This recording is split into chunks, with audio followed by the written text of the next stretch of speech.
6월 1일 인도 국방부가 차세대 전차 도입 사업, 이른바 미래 대비 전투 차량, 퓨처 레디 컴뱃 비이클, FRCV 정보 요청서, RFI를 정식 발행했다. 사업 본격화의 신호탄을 쏘아올린 것이다. 인도 육군은 이번 사업을 통해 현용 주력 전차 T-72 아제아 전차 2,400대 실전 배치를 대체할 최소 1,770대의 신형 전차를 도입할 예정이다. 신형 전차의 차체를 활용한 파생형 모델 11종의 생산도 계획됐다. 전체 사업 규모가 20조 원 이상인 초대형 프로젝트다. 인도는 아준, 에어준 전차를 자체 개발해 250여 대를 양산한 바 있다. 다만 아준 전차는 무기개발 역사에 남을 실패작으로 제대로 된 전력으로 인정받지 못하는 실정이다. 사실상 인도군 주력 전차는 T-72 아제아와 T-90 계열, 2,000대 실전 배치 등 러시아제다. 성능을 개량한 T-90 계열은 그대로 유지하고 노후화한 아제아 전차만 FRCV로 대체할 전망이다. 인도의 차세대 전차 5대 조건. 인도 정부가 내건 FRCV 위 요구 조건은 상당히 까다롭다. 기동력, 화력, 방호력, C4I, 지휘 통제 통신 컴퓨터 정보의 영문 머리글자를 딴 전술 지휘 자동화 체계, 기술 이전 등 5개 항목을 충족해야 사업 참여가 가능하다. 구체적인 조건을 하나씩 따져보자. 첫째, 기동력의 경우 서방 선진국의 3.5세대 전차 수준을 요구한다. 전차의 심장이라 할 수 있는 파워팩은 고원지대에서도 작동하는 고성능 1500마력 디젤 엔진과 변속기를 갖춰야 최저 등급이 충족된다. 인도 측은 여기에 T당 25마력 이상 출력, 차체 자세 제어가 가능한 독립형 서스펜션도 추가로 요구하고 있다. 둘째, 현존 전차 중 최고 수준의 공격 능력도 필요하다. 2000m 거리에서 60도 경사 장갑판 650mm 이상을 관통할 운동에너지탄, 같은 거리에서 1000mm 이상을 격파할 화학에너지탄 운용 능력이 필수다. 강력한 포탄을 자동장전 장치로 분당 6에서 8발 이상 발사할 수도 있어야 한다. 5km 이상 거리에서 지상 공중 표적을 모두 공격할 수 있는 주포 발사 시 대전차 미사일 운용 능력, 원격 조종식 기관 총탑도 기본 조건이다. 셋째, 방호 분야에서 인도 측은 미 육군의 M1A2를 상회하는 장갑 능력을 요구했다. 적 화학에너지탄에 대해 1200mm 두께 장갑판 수준의 방호 능력은 기본이고 15kg급 급조 폭발물과 대형 대전차 지뢰로부터 승무원을 효과적으로 방어할 수 있어야 한다. 적 대전차 미사일이나 로켓을 요격할 능동 방어 장치, 피격 시 손상된 부분만 신속히 교체할 수 있는 모듈형 장갑 시스템도 갖춰야 한다. 넷째, 인도군이 구축하는 차세대 전술정보 시스템과 실시간 연동할 C4I 능력이 필요하다. 모든 전차 승무원이 전장의 상황 정보를 공유하고 전차 밖 반경 25m 내에서 무선 헤드셋으로 교신할 수 있는 통신 시스템이 뼈대다. 끝으로 가장 까다로운 조건인 기술 이전 분야다. 세계 유수 전차 메이커들이 선뜻 사업에 참여하기 어려울 정도의 조건이다. 인도는 전차 자체는 물론 엔진 포탄 등 100% 기술 이전을 요구하고 있다. 기술 이전을 통해 개발한 전차의 지식재산권과 해외 판권도 마찬가지다. 전체 획득 비용의 40%는 인도산 부품을 조달하는 데 사용해야 한다는 단서도 덧붙였다. 해외 업체로선 전차 완제품 수출보다 이익이 적고 향후 판로 개척도 까다로운 악조건이다. 다만 인도 정부는 이런 우려를 압도적 물량으로 덮어버리며 해외 업체들의 사업 참여를 독려하고 있다. 현재 인도 국방부가 잠정 후보로 꼽은 모델은 4개 종류인 것으로 알려졌다.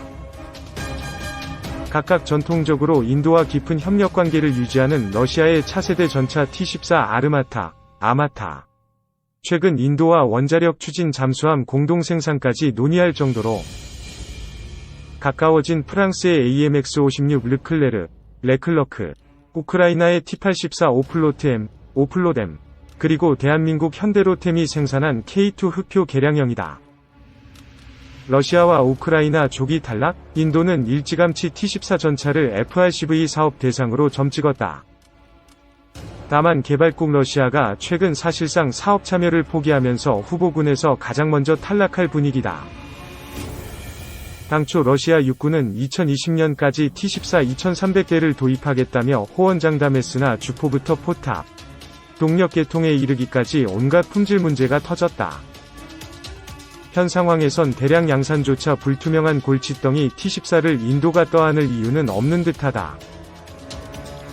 또 다른 유력 후보였던 T-84는 우크라이나가 T-806D 전차를 개량한 모델이다. 문제는 구식 T-80 전차와 비교해도 획기적인 특장점이 없다는 것. 특히 인도는 최근 T-84보다 기술적으로 훨씬 진보한 러시아제 T-90MS464대를 면허 생산하기 시작했다. 우크라이나 측이 전차 개량 과정의 노하우를 공유하겠다고 나서도 큰 메리트가 되기 어려운 상황이다. 인도와 오랫동안 갈등한 파키스탄이 T-84에 눈독을 들이고 있는 점도 발목을 잡는다.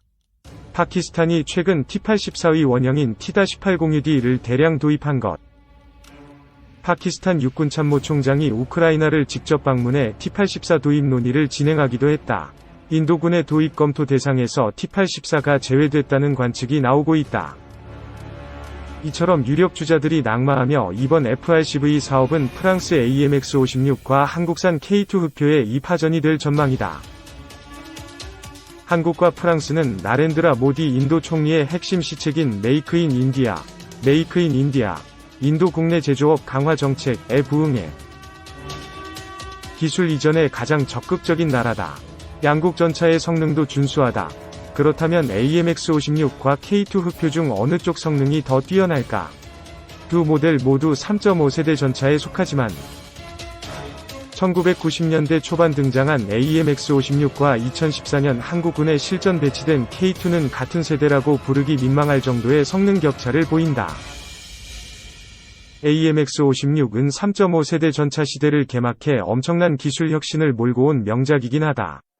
다만 그 전설은 어디까지나 20년 전 이야기일 뿐 지금은 상황이 많이 다르다. 우선 인도가 중시하는 공격력을 비교해보자. AMX-56은 52구경장, 총포 구경 단위로 나타낸 총포신 길이 120mm 활강포를 사용한다. K2 흡표는 이보다 강력한 55구경장 120mm 활강포를 채택해 화력에서 우위다. AMX-56 위포탄은 650mm 장갑판을 관통할 수 있는 OFL120이다. 한때 서방 세계 최강으로 불렸으나 20년째 별다른 개량이 없었다. K2가 사용하는 K279 포탄은 800mm 두께의 장갑판을 관통할 수 있어 좀 더 강력하다. K2 전차는 약간의 통합 작업만 거치면 사거리 5km인 이스라엘제 주포 발사식 대전차 미사일 LAHAT를 발사할 수 있다. 최대 사거리 85km에 달하는 주포 발사식 상부 장갑 공격 지능탄도 도입할 예정이므로 공격력 면에선 AMX-56과 견줄 바 아니다. 방어력은 어떤가? K2는 현존 최정상급 전차포탄 K279를 막아낼 정도로 든든한 방어력을 지녔다. 반면 AMX-56은 스웨덴 육군의 차세대 전차 도입 경쟁에서 방어력 최하위 평가를 받아 조기 탈락했다. K2와 비교하면 방어력이 한 수 아래일 것으로 평가된다. 인도 총리가 극찬한 K 방산 저력. 이번 인도군 전차 도입 사업에서 기술 이전은 성능 못지않게 중요한 요소다. 인도는 입찰업체의 전략적 파트너십, 스트래터지 파트너십을 강조하면서 현지 업체와 협력 및 기술 이전, 후속 품질 관리를 대단히 중시하고 있다. 최근 한국은 K9 자주포를 인도 측에 성공적으로 납품했다. 인도 방위산업 역사에서 전무후무한 조기 납품이었다. 그 덕에 모디 총리와 라즈나트 싱 국방장관으로부터 전략적 파트너십 모범 사례로 극찬받았다. 기술 이전 측면에서 메이드 인 코리아가 좋은 평가를 받을 수 있는 상황이다. 인도는 2025년까지 사업자를 선정해 계약을 체결한다는 방침인데 지금까지는 K2 전차를 제칠 마땅한 경쟁자가 없다. 2. 인도와 중국의 국경 분쟁. 국산 명품 K9 자주포로 재미를 본 인도가 한국산 무기의 매력에 푹 빠졌나 봅니다.